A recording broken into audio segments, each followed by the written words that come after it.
Selamat siang Bapak, perkenalkan nama saya Berta Ertin, NIM 180303058, kelas B, mata kuliah Gerakan Sosial, Fakultas Ilmu Sosial dan Ilmu Politik. Pada kesempatan ini saya akan membahas buku saya, review buku yang ketiga, yang berjudul Policing This Man atau Memolisian perbedaan pendapat.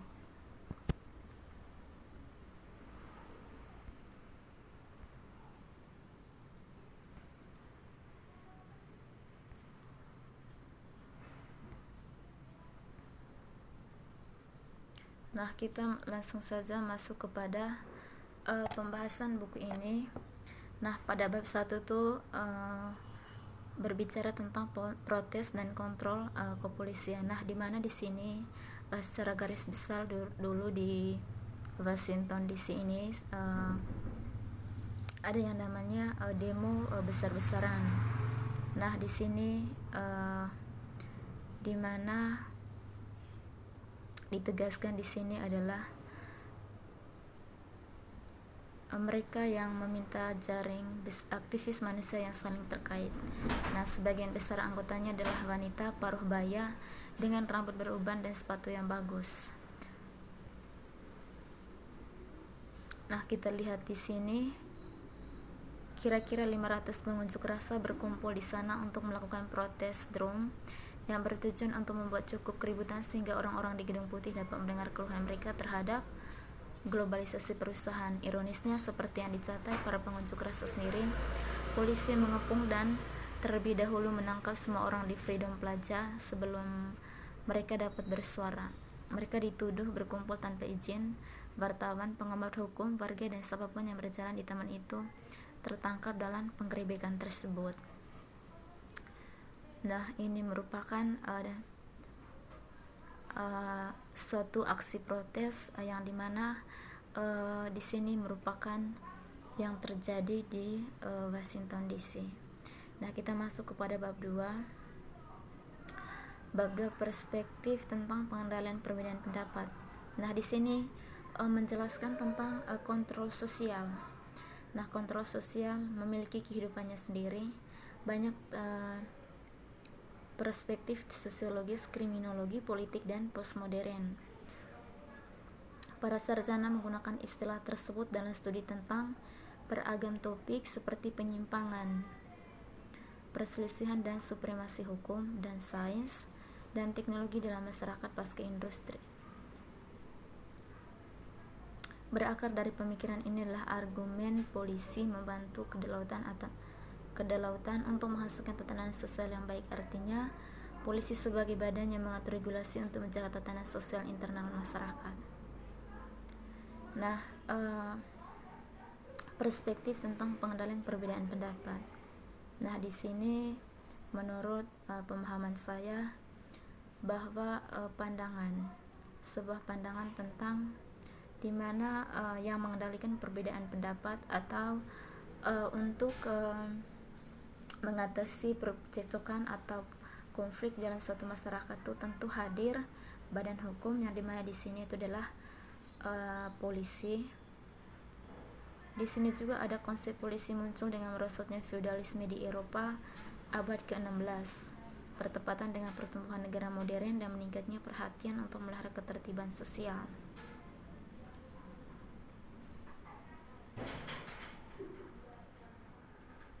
Nah, kita masuk kepada bab 4. Bab 4 mengelola dan mengatur protes pengendalian sosial dan hukum. Sekitar pada November 2004 di kawasan perdagangan bebas Amerika FTAA bertemu di Miami. Mewakili 34 negara dari Amerika, Menteri Perdagangan Nasional bernegosiasi untuk menghilangkan hambatan perdagangan dan investasi pada hampir semua barang dan jasa yang disediakan di mana saja antara Kanada dan Tierra del Fuego. Nah, ribuan pengunjuk rasa juga melakukan perjalanan ke Miami untuk mengungkapkan perbedaan pendapat dengan alasan bahwa perjanjian semacam itu tidak demokratis, merusak undang-undang ketenagakerjaan dan lingkungan, pindah ke privatisasi layanan publik yang vital, dan kemungkinan akan menguntungkan perusahaan lebih dari orang biasa.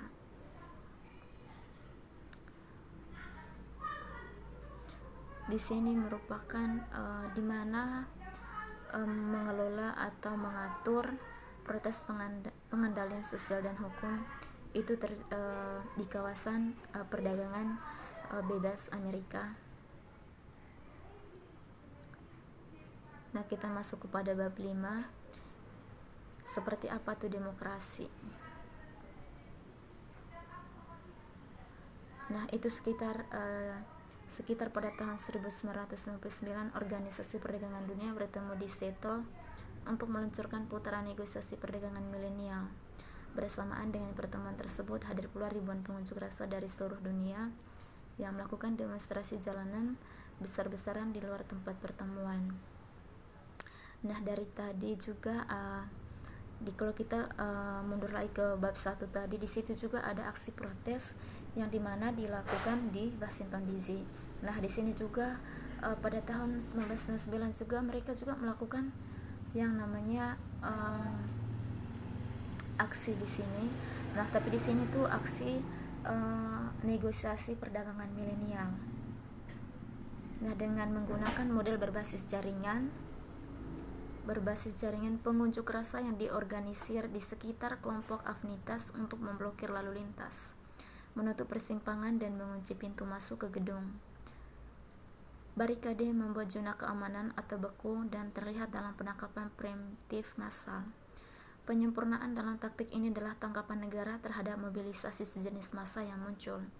Alih-alih mengandalkan negosiasi dan izin untuk melibatkan pengunjuk rasa, mereka telah bergerak untuk mengontrol lanskap fisik di sektor protes yang bertujuan untuk mencegah pertempuran serta lainnya. Kontrol fisik ruang mengacu pada cara-cara di mana Departemen Kepolisian secara hati-hati memilih dan memetakan lingkungan material sebelum dan selama protes. Menurut definisi, gerakan protes membutuhkan tantangan yang kontroversial dan berkepanjangan terhadap lawan yang kuat.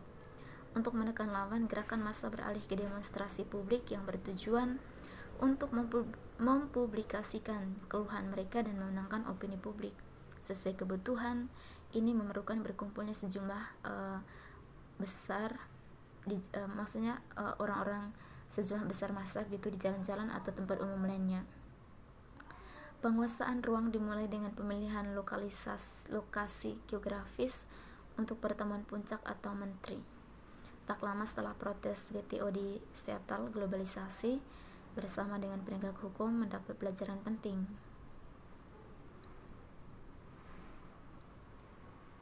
Nah, intinya di sini menurut saya adalah bagaimana hukum bisa mengendalikan atau mengatur segala negosiasi-negosiasi yang ada. Seperti di kalimat pertama tadi, itu adalah ada negosiasi dalam suatu perdagangan.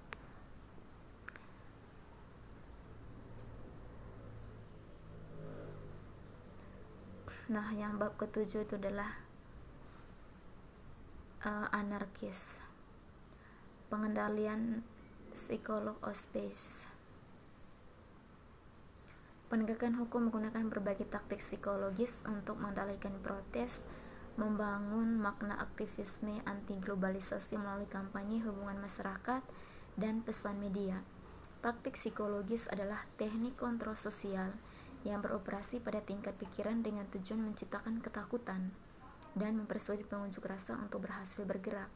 Upaya pemasaran polisi ini membingkai gerakan tersebut sebagai gerakan kekerasan, berbahaya dan tidak bertanggung jawab yang meningkatkan kecemasan warga dan aktivis setempat. Taktik psikologis kemudian melibatkan produksi makna budaya. Mereka secara inheren tentang perjuangan tentang bagaimana masyarakat umum memahami dan bereaksi terhadap pengunjuk rasa.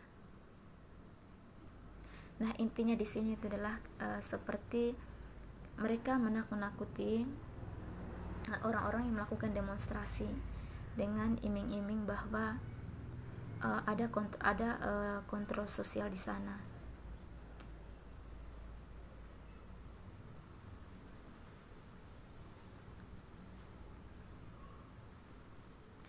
Nah, bab 7 atau bab terakhir, penegakan hukum dan kontrol.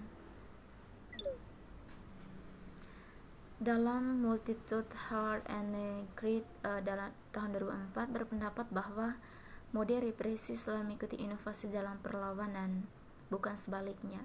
Mereka menyarankan bahwa pembangkang adalah inovator, menciptakan dari kebutuhan cara-cara baru untuk melawan dan menantang status quo. Negara kemudian mengikuti, menerapkan bentuk-bentuk kontrol baru untuk mengurangi tantangan terhadap kekuasaannya. Kelompok afinitas, kluster, dan aksi langsung telah membentuk kumpulan protes baru yang secara serius menentang agenda institusi globalisasi besar seperti WTO dan IMF. Sebagai tangkapan negara bekerja sama dengan lembaga-lembaga ini telah mengembangkan teknik baru untuk meminimalkan potensi gangguan. Seperti yang telah dijelaskan dalam buku ini juga, teknik ini mencakup pemetaan yang cermat dan penguatan ruang serta penggunaan pembatasan hukum.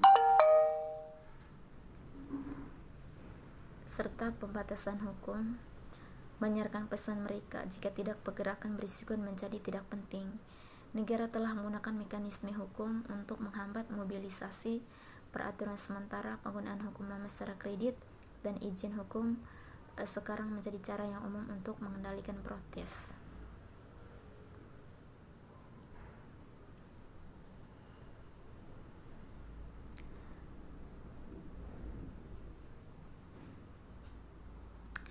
Pikiran tentang karakteristik of the state dan perpolisian. Studi tentang perpolisian gerakan anti-globalisasi menunjukkan bahwa negara dapat dengan cepat beradaptasi dengan reporter perselisihan yang berubah. Namun pada tingkat yang lebih luas, temuan ini menunjukkan bahwa negara memainkan peran yang lebih rumit dalam globalisasi daripada yang dijelaskan oleh literatur saat ini. Salah satu perdebatan dalam literatur itu berpusat pada apakah negara itu melemah atau tidak karena globalisasi. Para ahli berpendapat bahwa di akhir abad ke-20 kita melihat kecepatan dan intensitas interkoneksi global yang semakin cepat, didorong terutama oleh kapitalisme. Percepatan ini terjadi bersamaan dengan ledakan teknologi komunikasi yang mengubah cara kita bekerja, berproduksi, dan mengkonsumsi. Para ahli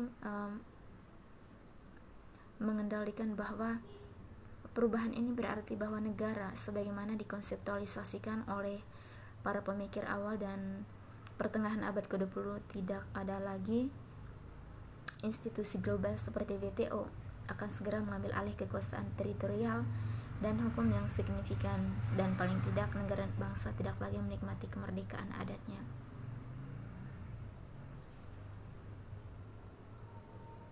Nah, ini merupakan memang sekarang dunia seakan bisa mengakses informasi di berbagai belahan bumi lain karena gencarnya pengaruh globalisasi yang semakin canggih, yang semakin hari saja semakin begitu informasi-informasi yang semakin kita dengar, baik dari media cetak pun maupun dari media elektronik, yang dimana juga di sini juga kalau kita hubungkan ke situasi perdagangan bebas suatu negara, itu tidak ada batas-batas atau tidak ada sekat-sekat antara negara yang satu dengan negara yang lain.